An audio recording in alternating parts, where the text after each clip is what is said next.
कर बताया है, होनी तो होकर रहे अनहोनी ना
छोड़ा कर जिसने कथा सुनी है उसे नष्ट कर दो, ये अमर हो चुका है। अब भला जिसने कथा सुनी वो अमर हो गया, वो नष्ट कैसे हो सकता है? तोता वहां से उड़ निकला, जब उड़ने लगा है त्रिशूल भोले बाबा का पीछे चला है। इधर व्यास की पत्नी केशरी अपने केशों को सुखा रही थी और इधर नित्य नेम करके पूजा पाठ करके जल सूर्य भगवान के लिए अर्पण कर रहे थे। उस वक्त जल का लोटा नीचे रख करके आहार सूर्य भगवान का ले रहे थे, कह रहे प्रभु कुछ फल हमारे लिए भी देना। और तोता जैसे ही ऊपर से घूम करके गिरा है तो उनके स्थल में समर्पण हो चुका है, मगर त्रिशूल वहां के वहीं रुक गया है कि देवियों की ओट में और वृद्धबाण कुछ काम नहीं करते हैं। इधर श्री सूत जी महाराज कहने लगे शौनकादिक ऋषियों, वो केशरी के गर्भ में ही पलते रहे हैं और ये बताते हैं एक गर्भ तो माँ के उदर में होता है और एक गर्भ गृह होता है, जिसे गर्भ गृह बोलते हैं घर के लिए, घर के लिए भी गर्भ गृह बोलते हैं, और एक गर्भ माँ के उदर में होता है। तो श्री व्यास श्री सुखदेव जी महाराज 12 वर्ष तक गर्भ गृह में रहे थे। श्री सुखदेव जी महाराज वो बाहर नहीं निकले, गर्भ गृह में रहे। फिर भी सभी देवताओं ने मिलकर के और स्तुति करने लगे हैं कि आप बाहर के निकल के तो आइए। तो ब्रह्मा जी से श्री सुखदेव जी मुनि ने ये कहा था कि मैं जब आऊंगा तो नाना प्रकार की दृष्टियां डालेंगे हम पर, हम नहीं आएंगे। और मैं मोर तोर ये ममता से तो मैं दूर रहना चाहता हूँ, काम क्रोध मद और लोभ से ये दूर रहना चाहता हूँ, ये खत्म करो तो मैं आता हूँ। तो ब्रह्मा जी ने कहा कि हमने ये खत्म कर दिया तो पृथ्वी का संतुलन नहीं बनेगा, कोई ममता भी नहीं करेगा, किसी से कोई प्यार भी नहीं करेगा, पृथ्वी का संतुलन ही नहीं बनेगा। तो उन्होंने कहा कुछ क्षण के लिए अलग करते हैं, मगर तुम आ जाओ। सभी स्तुति करने लगे हैं तो कुछ क्षण के लिए काम क्रोध मद और लोभ मैं मोर तोर ये माया सब दूर किया। तो एकदम श्री सुखदेव जी महाराज गर्भगृह से बाहर निकल करके आए और जैसे ही व्यास कहने लगे बेटा, एकदम सिर घूम गया। श्री सुखदेव जी महाराज का निर्वस्त्र थे, उनके तल पर कोई वस्त्र नहीं था। कहने लगे कौन किसका पता, कौन किसका, मैं मोर तोर ये माया, इनसे दूर ही रहना। वो अपना बन के नहीं चल जाएंगे कि मैं नहीं रहूंगा। आ तो गया, वन में जाकर के वो तपस्या करने लगे। वो श्री सुखदेव जी महाराज थे जिनके अंदर स्त्री और पुरुष का कोई मतभेद नहीं था, न कोई भेदभाव था। वो निर्वस्त्र थे, उनके तन पर कोई वस्त्र नहीं था। वो श्री सुखदेव जी महाराज जन्म लेकर के आए, जिसका 17वां याद रखने की बात है। इधर श्री सुख जी महाराज कहने लगे शौनकादिक ऋषियों, अब श्री सुखदेव जी मुनि के जन्म होने के बाद में अब मैं बताऊंगा आपके लिए कि परीक्षित का जन्म कैसे हुआ। परीक्षित का जन्म कैसे हुआ जिस वक्त कौरव और पांडव चचेरे चचेरे वाले, और मैं इससे पहले के लिए आपके लिए वंशावली बताने के लिए जा रहा हूँ। कौरव और पांडव चचेरे चचेरे भाई तो थे, मगर कौरव धृतराष्ट्र के पुत्र थे, धृतराष्ट्र जन्म से ही अंधे थे, और पांडव पांडु के पुत्र थे। इनमें शंका थी कि पांडु से पैदा केवल एक ही पुत्र था जिसका नाम सहदेव था, और सभी ये देवताओं के थे। मगर वो कैसे थे, इसके पीछे की फिर भी वंशावली में आपके लिए बताने के लिए जा रहा हूं। कि जिस समय द्वार से आकर के वशिष्ठ मुनि ने अष्टवसुओं के लिए श्राप दिया था, द्वार से आकर के वशिष्ठ मुनि ने और अष्टम वसुओं के लिए श्राप दिया था, और ये कहा था कि जाओ तुम मर मर करके तुम मृतलोक में यहां से जाओगे, और जाकर के मृतलोक में जन्म लोगे, और मर मर करके और फिर तुम देवलोक में आओगे, और एक वसु के लिए बहुत दिवसों तक राज्य करना होगा। एक आदित्य, रुद्र, द्वादश आदित्य, अष्टम वसु, इतने बीच में ये पृथ्वी का भूमंडल और पृथ्वी का चक्र इतने बीच में घूम रहा है। याद रखने की बात है, यहाँ तक ही पृथ्वी है। अष्टम वसु, एक आदित्य, रुद्र, द्वादश आदित्य, इतने बीच में पृथ्वी का भूमंडल ये घूम रहा है। या दिशाओं के जो दिग्पाल होते हैं वो दिशाओं के स्वामी होते हैं। जिस दिशा में हम भ्रमण करते हैं उस दिशा के मालिक होते हैं। जिस दिशा में हम अपना कोई धर्म कार्य करते हैं उस क्षेत्र के क्षेत्रपाल मालिक होते हैं। याद रखने की बात है। आज श्री सूत जी महाराज कहने लगे शौनकादिक ऋषियों, अष्टम वसुओं के लिए श्राप दिया था वशिष्ठ जी ने, तो अष्टम वसु रोते हुए बिलखते हुए और मां भगवती गंगा के पास आ गए। और जो मां भगवती गंगा के पास आ गए, मृतलोक में भ्रमण कर रहे हैं, उनके लिए किसी ने नहीं अपनाया और किसी ने ये नहीं कहा कि हम तुम्हारी मां बन जाएंगे और तुम्हारा वशिष्ठ जी का श्राप है वो हम दूर कर देंगे। किसी ने स्वीकार नहीं किया। बेचारे रोते बिलखते हुए फिर रहे हैं। उस वक्त गंगा कुंवारी थी, उसकी शादी नहीं हुई थी। उस वक्त उन्होंने कहा, जब रोते फिर रहे तो मां भगवती गंगा पूछने लगी, अरे वसु तुम कैसे चिल्लाते फिर रहे हो, क्यों रोते हुए फिर रहे हो? एकदम वसु अपने नेत्रों से आंसू की बरसात। एक बात बताइए, किसी के अंदर क्रोध और कोई कल्पना है तो उसे धैर्य धराना चाहिए। कोई तुम्हारे पास आया, उसके अंदर कोई क्रोध है और उसे समझाओगे तो उसका कुछ क्रोध दूर हो सकता है। तो उनका कोई क्रोध दूर करने वाला नहीं था। होगा तो वही जो होना है सो वो तो होकर रहेगा।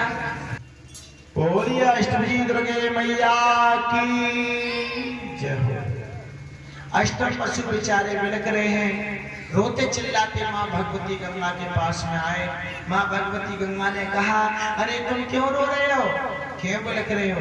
कहने लगे, हमारे लिए वशिष्ठ मुनि ने श्राप दिया है कि मर मर करके हम इस देवलोक में आकर के जन्म लेंगे और मर मर करके फिर देवलोक पर पहुंचेंगे। ऐसा कोई मृतलोक में नहीं मिला जो हमें जन्म दे सके, जो हमारी मां बन सके।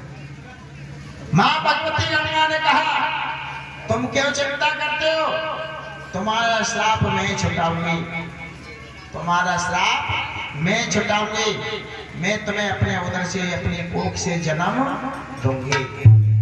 याद रखो, जब मां भगवती गंगा की शादी राजा शांतंत से जब होने लगी है तो मां भगवती गंगा ने और शांतंत से कोई वचन लिए थे और ये कहा था कि मैं शादी तो तुमसे कर लूंगी ना, शादी तो हम तुमसे कर ले, मगर हमारी एक शर्त है। कौन सी? ये बताओ, पूरी होगी तो करेंगे, नहीं करेंगे? राजा शांतंत कहने लगे, हाँ शर्तें तुम्हारी पूरी होगी, वचन है हमारे। हाँ। मां भगवती गंगा ने राजा शांतंत से वचन ले लिए और ये कहा था शासन। शादी तो खैर हम तुमसे करिए लेंगे, शादी तो तुमसे करिए लेंगे, मगर एक बात ना याद रखोगे कि जो हम करेंगे, जो हम अपनी तरफ से करेंगे, उसमें तुम कोई अटोक नहीं लगाओगे। मंजूर है? मंजूर है। और दूसरी बात यह है कि जिस दिन तुमने मेरा हाथ अटोक लगा दी, जिस दिन हमारे कार्य में तुमने अटोक लगा दी, उस दिन से हम तुम्हारे पास कभी नहीं आएंगे। मंजूर है? मंजूर है। और जिस दिन तुमने मेरा हाथ पकड़ लिया, उस दिन हम तुम्हारा घर छोड़ करके चले जाएंगे, तुमसे जुदा होकर के फिर तुम्हारे पास में कभी नहीं आएंगे। मंजूर है। 3 शर्त स्वीकार कर ली राजा शांतंत ने, और माँ भगवती गंगा की शादी राजा शांतंत से हो जाती है। मगर ये गंगा कौन थी? जिस वक्त राजा बल की दोई में बामन भगवान ने अपना पग रखा था, बामन अंगूर के बन करके गए थे कि मांगने के वास्ते मनुष्य छोटा हो जाता है, बड़े बन करके कौन किसी के लिए दे देगा, और छोटा बन करके मांग लेगा तो वो दुनिया ले सकती है। तो बामन अंगुल के विष्णु भगवान बन करके गए थे राजा बल के यज्ञ में। तो ये राजा बल कौन थे ये बताऊंगा तुम्हारे लिए। यानी ब्रह्मा, ब्रह्मा के मारीच मन से मारीच उत्पन्न हुआ था, और मारीच के कश्यप, और कश्यप के हिरण्याकश, और हिरण्याकश के प्रहलाद, और प्रहलाद के बहलोचन, बहलोचन के बल, और बल के बाणासुर। तो ये बहलोचन के पुत्र थे राजा। याद रखो। तो ये बल यज्ञ कर रहे थे, शुक्राचार्य ब्राह्मण थे जो यज्ञाचार्य थे। तो वो तो छलने के लिए गए थे बामन भगवान, बामन अंगुर के बल करके विष्णु जी राजा बल के यज्ञ में पहुंचे थे, और उस वक्त में बड़े सुंदर लग रहे थे ना, बहुत सुंदर। और आकर के बैठे, उन्हें आओ महाराज आओ बैठो। कहने लगे हमें बैठने की जगह नहीं है, हमें बैठने की जगह नहीं है। एक इनकी बहन थी जिसका नाम था त्रोजना, वो देख रही थी। उसने जब भगवान बामन अंगुर के देखे तो उसने एक विचार किया अपने मन में कि ऐसा मेरा पुत्र होता तो मैं इसे गोदी में खिलाती। भगवान ने उसकी शर्त के लिए मंजूर कर लिया कि तथास्तु ऐसा ही होगा। और जब राजा बल की वो दशा बनाई तो कहने लगी मैंने ये तो शर्त स्वीकार कर ली कि पुत्र होता तो गोदी में खिलाती, मगर पुत्र होता गोदी में खिलाती, सारे ब्रह्मांड का विष खींच करके स्तन से लगा के दूध पिला के उसे खत्म कर देती। भगवान ने कहा तथा ऐसा ही होगा, उसकी वो भी शर्त स्वीकार कर ली। वही जाकर के पूतना बनेगी, भगवान के लिए दूध पिलाएगी जाकर। याद रखना। श्री सूत जी महाराज कहने लगे शौनकादिक ऋषियों, भगवान बामन भगवान कहने लगे हमारे लिए कुछ न चाहिए, केवल हमें बैठने के लिए आसन चाहिए, क्या 3.5 पग पृथ्वी चाहिए। राजा बल समझ नहीं पाए भगवान की बात के लिए। वो तो बाल छोटे से बामन, नन्ही नन्ही पैया, 2 अंगुल की पैया, हाँ बामन अंगुल की भगवान समझ नहीं पाए। कहने लगे हमारे लिए बैठने का स्थान तो होना चाहिए। कहने लगे महाराज कितना चाहिए? जो सब स्थान तुम्हारा ही है। कहने लगे ऐसे नहीं, हमें 3.5 पग पृथ्वी चाहिए। जाओगे 3.5 पग में कितनी नाप लोगे? एक पीढ़ी बीच नहीं नापेगा आप पर। नन्ही नन्ही पैया, नन्ही नन्ही पैया नाप लो। ऐसे नहीं, संकल्प कराओ। राजा बल संकल्प कराने चले। तो जल लेने के लिए गए थे, जब वचन दे दिया कि संकल्प कराएंगे, जल लेने के लिए गए थे। शुक्राचार्य यज्ञाचार्य जी कहने लगे कहाँ जा रहे हो? कि एक महात्मा जी आए बामन अंगुर के, उन्हें 3.5 पग पृथ्वी उनकी बोना है महात्मा। समझ गए शुक्राचार्य की बोना है महात्मा, वो खींच ले तेरे तन की तक आत्मा। राजा बल नहीं समझ पाए।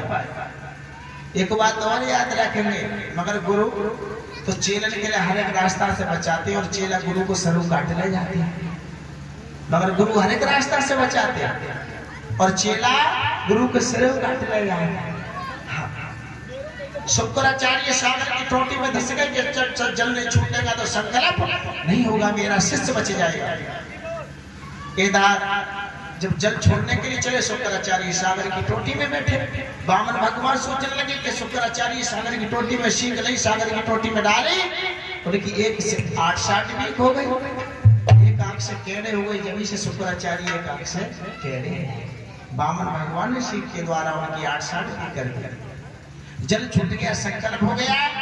अब एक पग रखा तो एक लोग नाप लिया, और 2 पग रखे तो 2 लोग, 3 पग रखे तो 3 लोग, आधे पग कहाँ रखे? तो तीसरा जब पग रखा तो ब्रह्मलोक में पहुंचा। तो ब्रह्मा जी ने भगवान वामन भगवान का उठा धो करके और अपने कमंडल में बंद कर लिया था, और उसी की वो गंगा बनी थी। इसलिए कहते हैं भगवान के चरणों कमलों से निकली हुई गंगा इस स्वर्ग में रहने वाली है। ये भागीरथ ने वेद मनाया और भोलेनाथ ने इसके वेद के लिए रखा है, याद है। बोलिए श्री दुर्गा मैया की जय। इधर श्री सूत जी महाराज कहने लगे, अब ये शरीर स्वीकार कर लिए माँ भगवती गंगा ने, और राजा सांत के साथ में माँ भगवती गंगा की शादी हो जाती है। इधर श्री सूत जी महाराज कहने लगे,